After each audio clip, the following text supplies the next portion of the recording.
민보상법에 의해서 간첩, 빨치산, 살인범, 그리고 또 방화살인범, 강도, 이런 사람들이 민주화 인사가 되는데 제 상식으로는 도저히 이해가 안 가는 거죠. 그래서 그러한 문제들을 이제 파헤치면서 민보상법 개정 추진 본부를 이제 만들었어요. 2009년도에 2월 달에.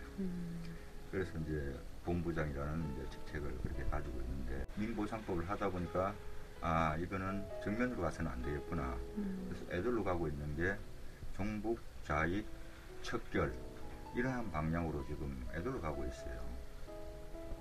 그래서 그게 지금 이제 종북 문제가 많이 이제 문제화되고, 그리고 동일의 사태도 23년 만에 반쯤은 해결되었어요. 민주화 보상법에 의해서 민주화 인사된 사람들이, 거의 종북 세력들이, 지금 종북 세력들이 활동하고 있는 모든 단체에 아마 그 핵심적인 역할을 하고 있지 않나, 이렇게 보고 있어요. 그래서 앞으로도 종북 척결을 열심히 하면 민보상법 개정에 대한 어떤 인식이 달라지지 않을까, 이러한 방향으로 해서 움직이고 있는 중이에요.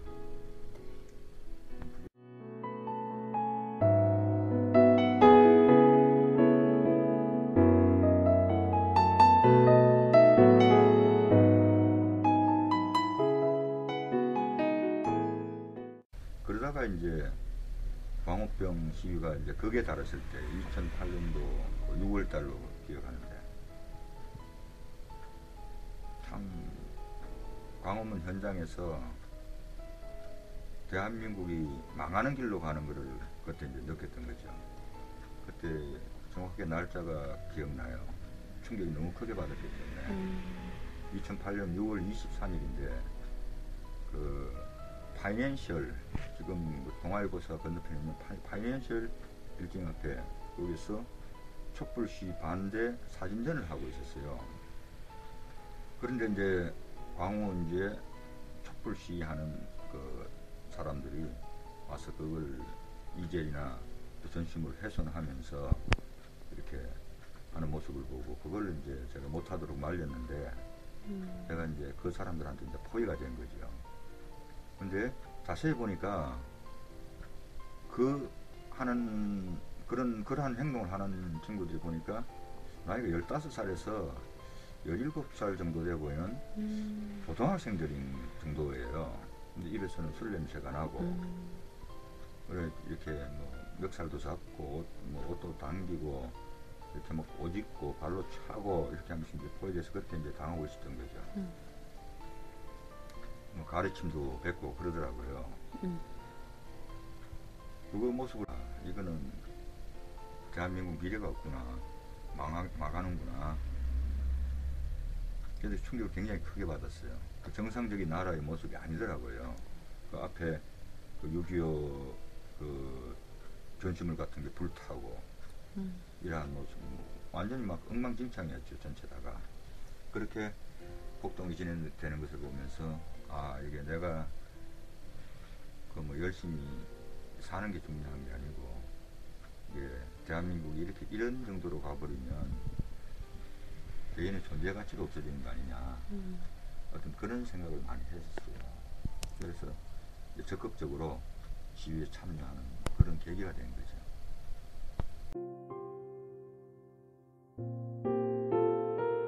지금 요번에 이제 문제가 되는 중고등학교 한국사, 이게 이제 채택이 됐는데 이제 8종이 나왔죠.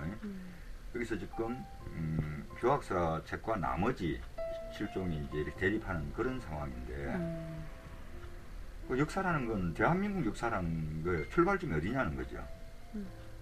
대한민국의 역사, 대한민국의 헌법의 출발점이 어딘가를 보면 역사는 아주 간단해요. 그런데 대한민국의 건국이 1948년 8월 15일이라고 가르치는 역사책은 공이 그렇게 돼야 되는데, 지금 그거를 제대로 가르치지 않고 있다는 거죠. 불행히도 교학사 책 하나 이외에 7개 책은 대한민국의 건국에 대해서 다루지 않고 있다는 거예요. 그럼 그건 역사가 아닌 거죠. 물론 이제 뭐 고대사 뭐 많은 거 있지만 딱 이렇게 우리 대한민국의 역사 문제만 딱 떼놓고 한번 보자는 거죠. 봤을 때 대한민국 건국을 다루지 않는 그런 역사책이 어디 있습니까? 대한민국 5천년 역사에 고조선부터 시작해서 건국에 대해서 다 이야기가 있어요. 뭐 조선시대 이승기 위화도 해군이라든지 고려시대 왕건의 다 있는데 왜 대한민국에 대해서는 그렇게 안 하느냐는 거죠. 그래서 역사에 대한 문제가 일어나는데 아까 제가 잠깐 말씀드렸지만 입법, 사법, 행정 이 부분에 대해서 문제가 많듯이 역사책에 대해서도 그런 문제점이 어디서 발생하느냐. 대한민국의 역사에 대해서는 역사를 그는 은연중에 부정하고 싶은 거예요. 대한민국 역사가 1948년 8월 15일 날 시작됐다는 것을 부정하고 싶은 거예요. 그게 누구냐는 거죠. 그게 거슬러 올라가면 맨 마지막에 써가 있는 게 그게 북한이라는 이야기예요. 지금 많은 사람들이 대한민국의 역사의 시작은 1919년 상해 임시정부를 지금 대한민국 역사 시작으로 보고 있는 잘못된 역사 교육을 받고 있는 사람들이 무진장 많다는 거예요. 자, 제가 하나 따져봅시다. 1919년 3월 3.1 운동을 끝나고 나서 상해 임시정부가 탄생하게 돼요. 그때 우리는 이미 일제의 일본의 강점기를 지나고 있는 시기인데 대한민국이 만약 상해 임시정부로 시작하려고 그러면 나라에 필요한 3대 요소가 있어요. 국민, 영토, 주권이 있어야 되는데 상해 임시정부가 이 세 가지에 부합다는 게 단 하나도 없다는 이야기예요. 그러면 대한민국 역사의 시작은 48년도 8월 15일 날 시작되는데 왜 그걸 자꾸 부정하는 거죠? 그건 이제 결국은 우리나라는 대한민국 정통성이 없고 북한을 이렇게 역사학자들이 많이 이야기해요. 북한이 그 이후에 1948년 9월 달에 조선인민민주주의 공화국이 이제 만들어졌다고 하는데 그건 새빨간 거짓말이에요. 1946년도에 중국 공산당 인민위원회가 만들어져요. 그게 북한의 실제적인 나라를 세운 날짜예요. 간판만 바꿔달라는 게 바로 1948년 9월달 한 게 조선인민민주공화국이라는 거죠. 그래서 역사학자들이 남한만 이렇게 따로 이렇게 나라를 세웠다고 말을 하고 또 유엔에서도 합법정부를 받았던 걸 남한만이라고 거짓말을 하는 거죠. 역사학자들이 잘못된 이런 부분들이 건국을 결국 이렇게 대한민국 건국사를 다루지 않게 됐던 거죠. 그래서 이제 이러한 역사책의 문제점은 거슬러 올라가면 그래도 종북 세력들이 장악하고 있는 역사학자들 그리고 책을 또 이렇게 거민연 그것을 채택하려고 많이 애를 쓰는 정교조 이런 식으로 해서 우리 자라나는 세대들한테 대한민국 역사에 대해서 잘못된 것을 이제 인식하고 있지 않나 이렇게 생각하면서 그걸 이제 바로 잡아야 된다고 생각하죠.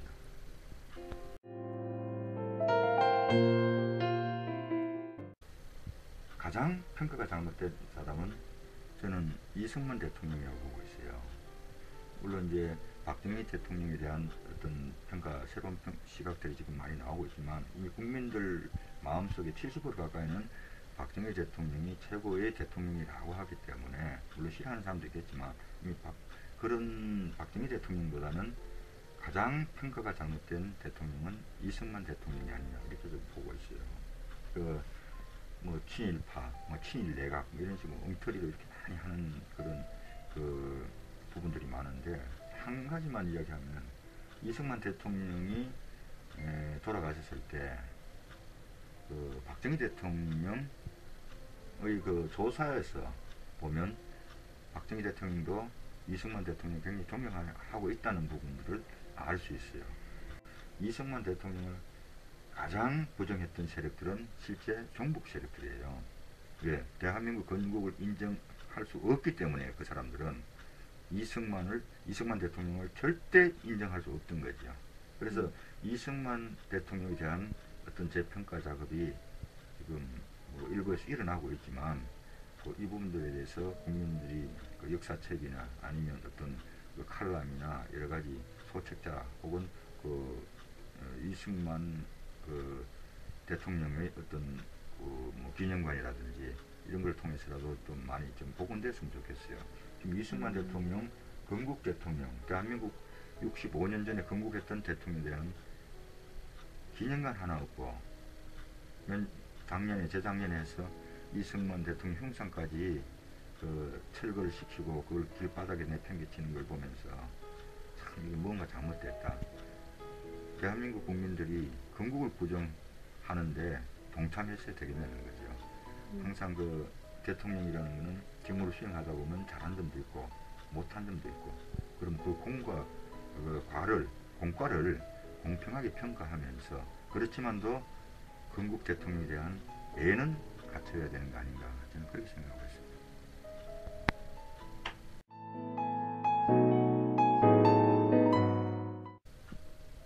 북한식으로 통일할 것이냐, 남한식으로 통일할 것이냐, 답 다 나왔잖아요. 대한민국으로의 통일이 맞다는 거죠. 민주공화국으로의 통일이 아니라는 이야기죠. 그래서 우리가 이제 자연스럽게 흡수 통일을 해야 되는데 뭐 여러 가지 문제점이 있을 거예요. 그 문제점을 우리가 충분히 끼안아갈 수 있는, 어려움도 끼안아갈 수 있는 마음의 자세가 됐을 때 그 통일, 안전한 통일 이후에 멋진 세대를 미래에 이렇게 물려줄 수 있지 않겠나, 저는 그렇게 이제 생각하고 있고, 통일은 어느 날 갑자기 올 수도 있어요. 그래서 사람들은 통일 문제, 통일 비용이라고 하면서 뭐 돈 문제를 이야기하는데, 실제 저는 그런 걸 전혀 걱정 안 하고 있는 게, 개인적으로 우리는 6.25를 통해서 이 67개국의 우방들이 있어요. 우리 그 경제개발 산업화에도 그 함께 피를 흘렸던 67개국들이 알게 모르게 그 대한민국을 많이 도와줬어요. 그래서 그 앞으로 통일이 된 이후에도 그 어려움도 그런 우방국들과 함께 지혜를 모으면 뭐 통일 비용 그런 거는 그 이상의 그 부를 창출해낼 수 있는 그런 선방향으로 갈 거라고 저는 확신하고 있습니다.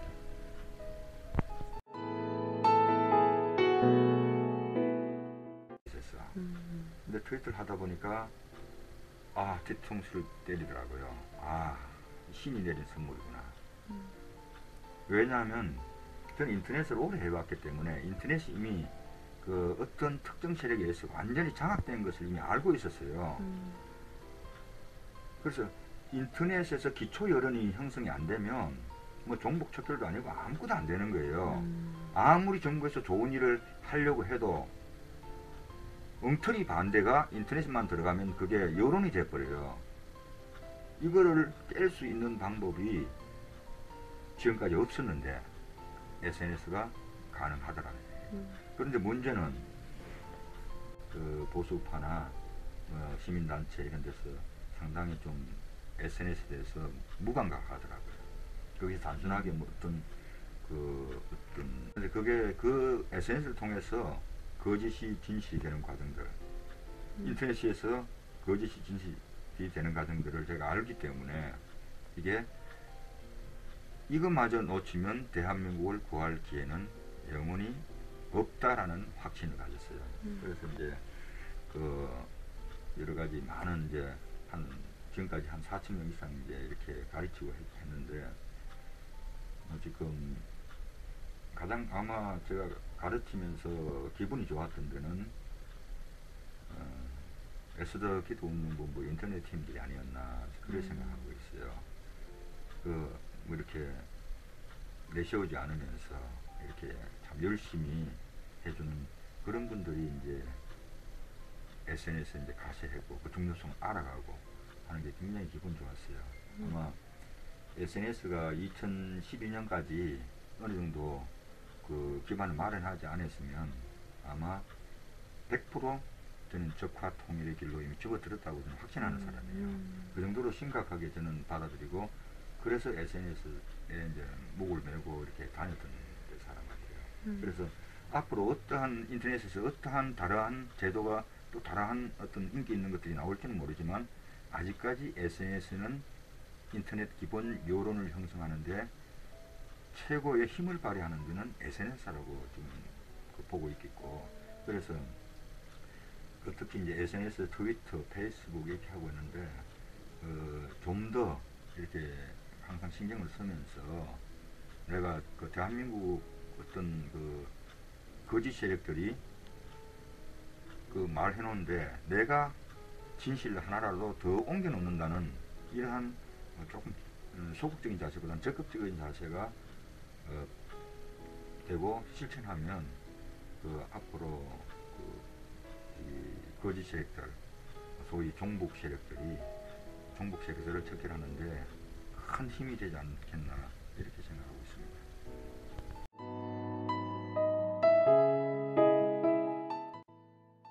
종북 세력들에게 해주고 싶은 말이 있다. 뭐 있지요. 그냥 북한 가서 살았으면 좋겠어요. 그 북한 편을 들고 북한식 통일을 말하면서 왜 이렇게 대한민국 괴롭힌지 저는 이해가 안 가요. 그냥 좋으면 거기 가면 되는데 좀 대한민국의 올바른 헌법정신 가치를 지키면서 살든지 아니면 그네들이 좋아하는 또 북한으로 제발 좀 갔으면 좋겠어요. 왜 여기 와가지고 북한 좋다 그러는지 저는 이해할 수 없는 부분들이죠.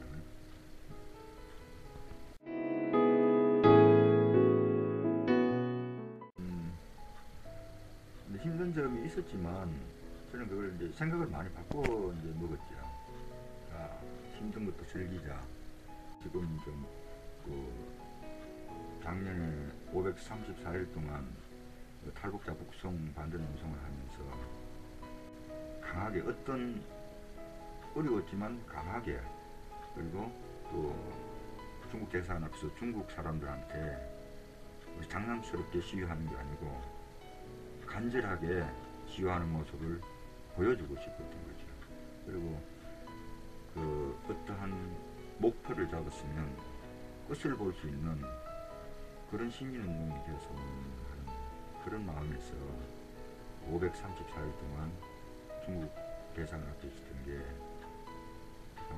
좀 피곤도 했고 힘들기도 했고 눈물도 났지만 가장 의미 있는 시간들이 아니었나 이렇게 생각하고 있습니다.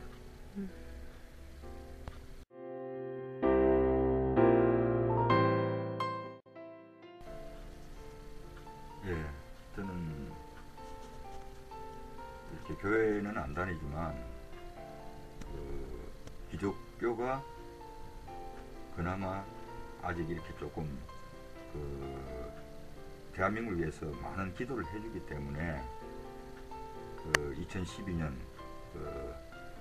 북한이 주장하는 강성대국의 완성, 그리고 김일성 탄생 100주년 이런 부분들이 무산되지 않나 이렇게 생각하고 있어요. 기독교인들이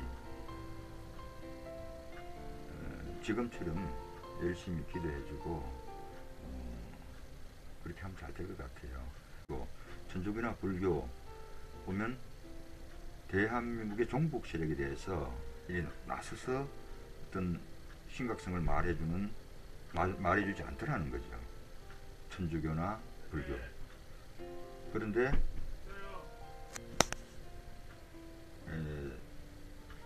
교회에서, 기독교에서는 이렇게 좀 많지는 않지만 이렇게 대한민국을 위해서 나서서 거리에서도 나오고, 그리고 탈북자를 위해서 정기적으로 기도도 하고, 그런 상황들을 보면서 기독교가 있어서 대한민국은 망하지 않겠구나 라는 생각을 했고, 앞으로도 기독교인들이 좀 더 적극적으로 대한민국 어떤 잘못된 부분에 대해서는 이렇게 나서는 그런 많은 기도 운동들이 일어났으면 하는 그런 마음이 있습니다. 그래서 20대들이 저는 통일되면 무궁무진한 일거리가 창출된다는 거.